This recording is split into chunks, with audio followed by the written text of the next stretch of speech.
Hi everybody, my name's Nemo, and welcome back to the Around the World series. Last time we played Peacekeepers, this time Exalted Darkness. So instead of randomly spinning, we did that for the first deck, because we had to start somewhere. But now we're just going to the right. That is why it's the Around the World series. I'm alright with this hand. Although, when do I drop the Evolving Wilds? That's a little bit unfortunate. Thanks. You're in one. So, opening a beer. Take the edge off a little bit. Yeah. So, I guess if I don't draw a land, any land, I'm gonna just have to drop an Evolving Wilds turn 2. That's a little bit unfortunate, but it's fine. Hopefully we can win this.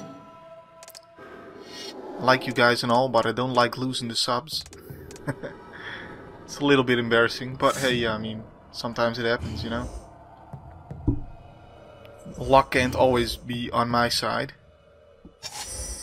Wow, but it seems to be today. Alright, Avon Squire coming out. I'd rather just attack for as much damage as possible rather than go for the life linking. His deck is a pretty good matchup against my deck, that is. So it's in his favor, is what I'm trying to say. Because, you know, I don't have to play multiple creatures.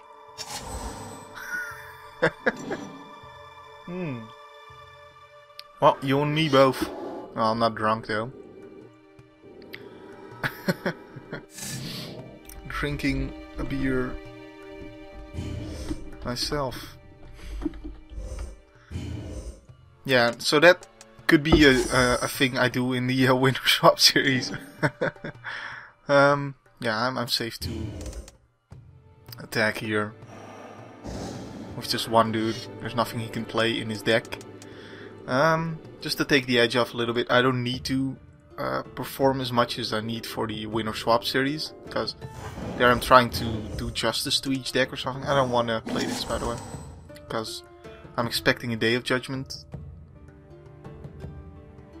or something similar, and this won't really help me deal more damage. Well, it'll help me deal 1 more damage if I attack with the Child of Night. That's the third one of those. Nice.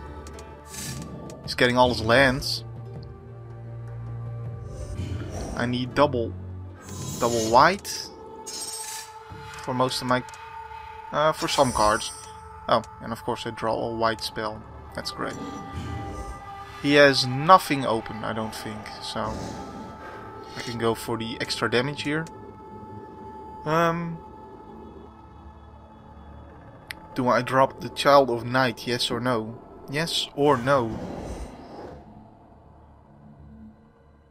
I don't think so, no. But the thing is, the longer he gets to live, the worse it is for me, of course. I kind of have to hope that he's just stuck on too many land ramping spells. That would be nice for me. That would be very nice. Very nice.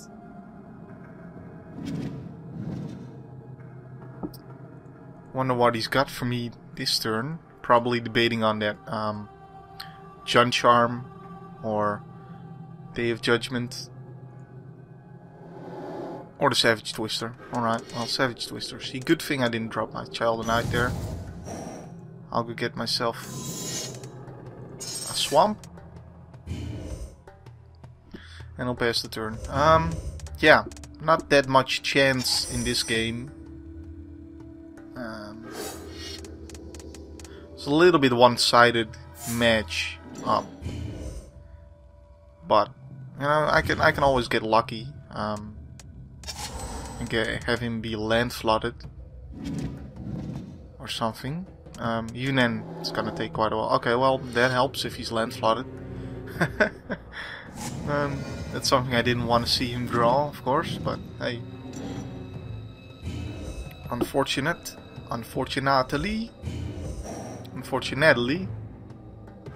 Am I? Yeah, okay. I'm gonna get my land. That's good. And he's gonna discard a card because he has 8 in hand. It is a land. I'll drop this. Protection from black is pretty good, by the way, actually.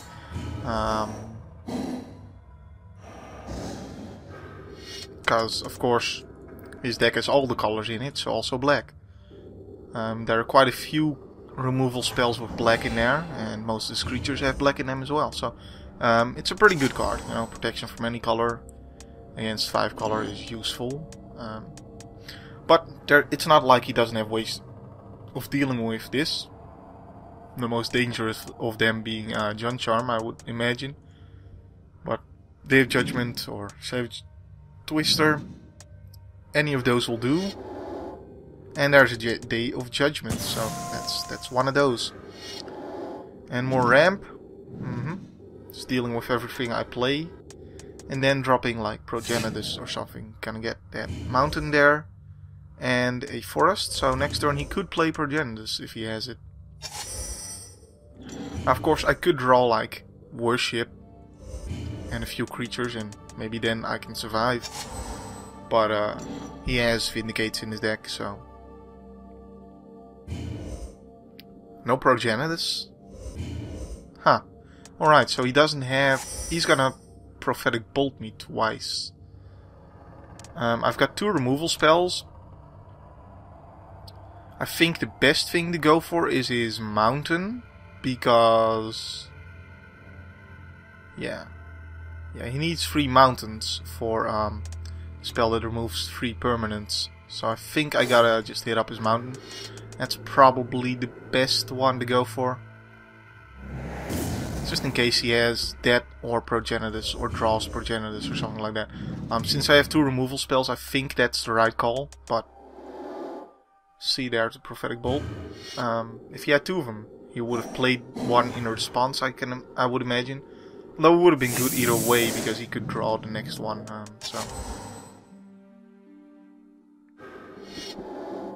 The Filer of Souls is pretty good. I'm gonna have to get rid of that, I would imagine, because yeah, I have to unmake that. Luckily, Unmake makes it so you can't actually get it back with Naya Charm later and use it again or something. So that is decent, at least. But you know, 2 cards in my hand, or 3 cards in my hand, not a removal spell there, that he can probably easily deal with. And 5 cards in his hand, and him having the deck that is better at the late game, me drawing pretty much nothing here.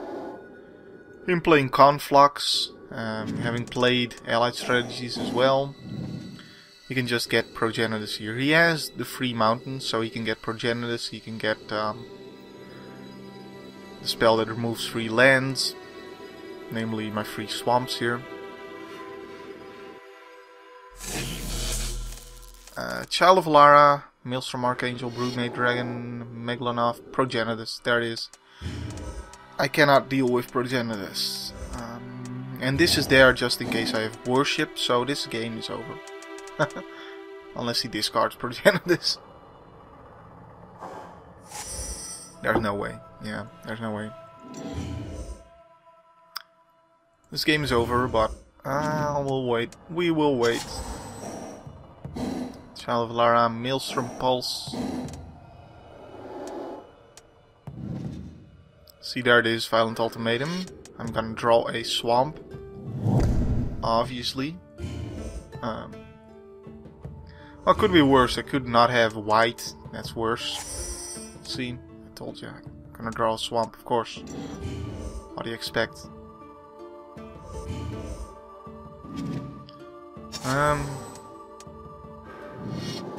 He already had that in hand, though. By the way, I was a little bit surprised he didn't get it with Conflux, but it's because he already had it, and he couldn't play it earlier because I removed this mountain. So that was good think on my part. But hey, and there's another Vindicate, which doesn't do anything against Progenitus, but I need to keep it as removal. I could get rid of Pernicious Deed, because the only way I'm surviving Progenitus is with Worship and Dude. Excuse me. I'm actually not surviving at all because I need to draw both Worship and the Dude. There's no chance of doing that, so there's actually... I have no outs. I have no outs. So, I don't need to vindicate anything here. There's no point. I'm dead next turn because I can't draw anything that deals with Progenitus at this point in the game. Sitting here with 4 removal spells against Progenitus is always nice.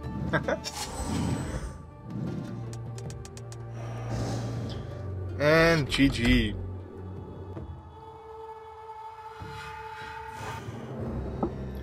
Alright, sir, well played. Pretty unfortunate matchup for this deck, so we'll find another game. Thanks for playing. See you.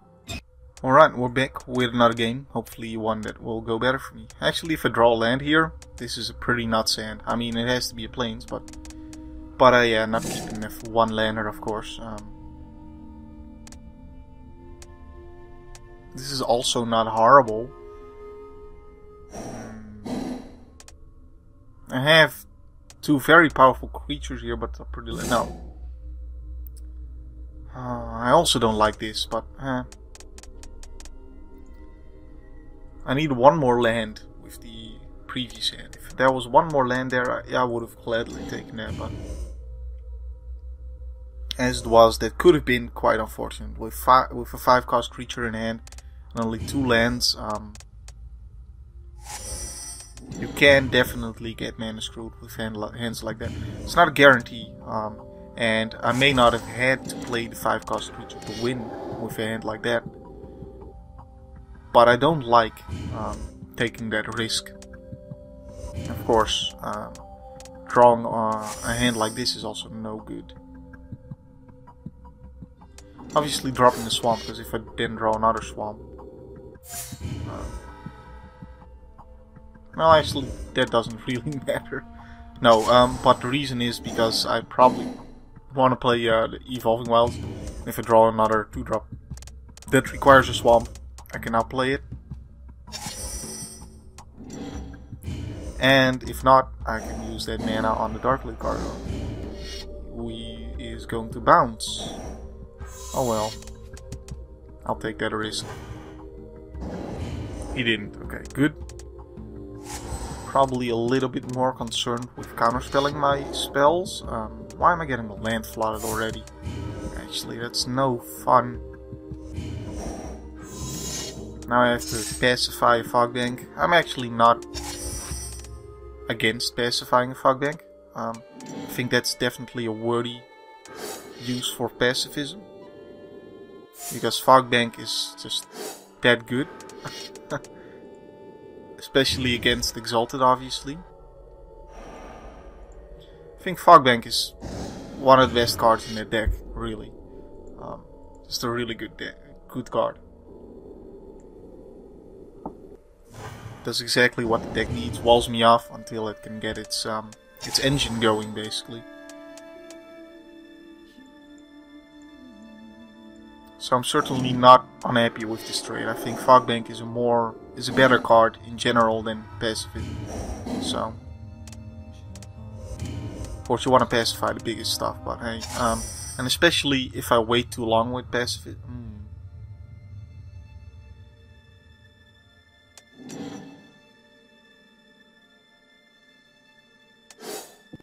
Okay, I could get in for more damage by tapping only 3 and then using the swamps with the Darklit Gargoyle. I could have also equipped it to Night of Glory. So those are all things I was thinking about. But this is the safer way of doing it because I get more counters for this guy by tapping out for it. And equipping it to this one means that if he wants to bounce my guy on the attack, he's bouncing this one rather than the Night of Glory. And that means I still have the Exalted Dude on the field at least. And he leaves, because that is a pretty powerful play, yeah. Wow. Well, that's a quick one then.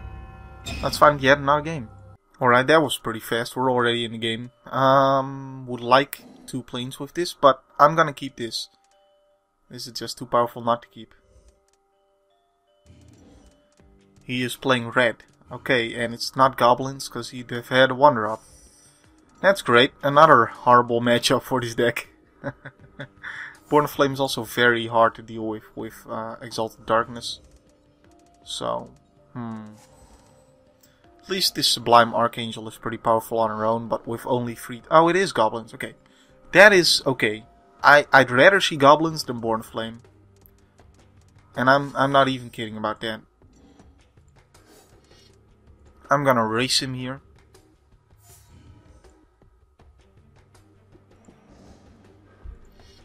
This guy can block his special dude, his free drop, if need be. If he doesn't bring that, I can trade with a token. I'd rather not. I think... Yeah, because I'm dealing free with this guy. I don't know. Oh, Ember Holler without the 1 land open? Okay. That's gonna have to kill Royal Assassin. Because I will play my Royal Assassin. Or will I, actually? Yes, I will.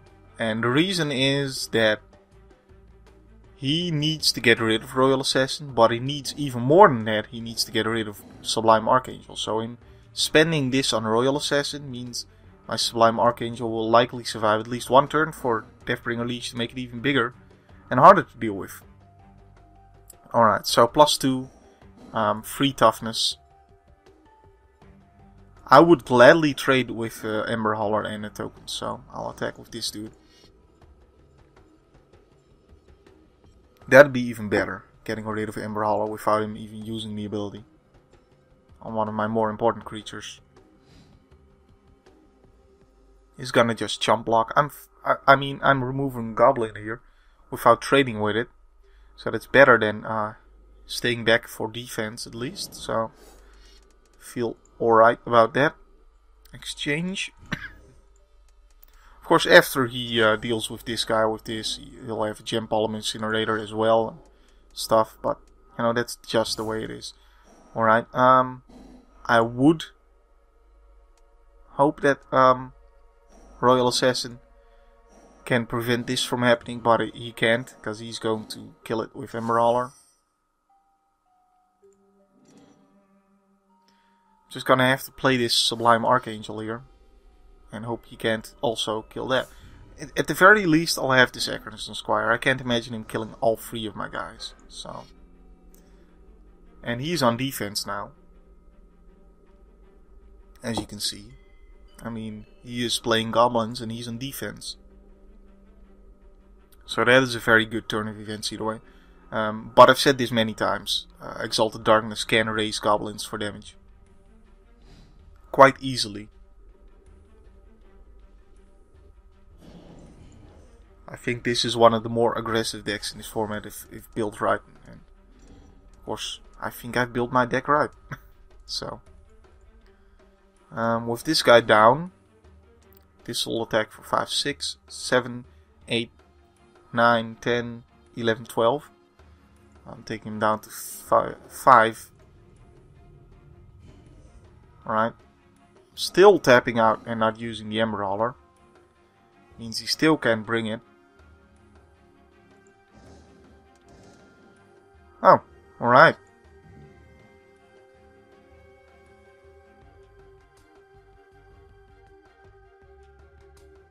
What is he doing? Because, alright.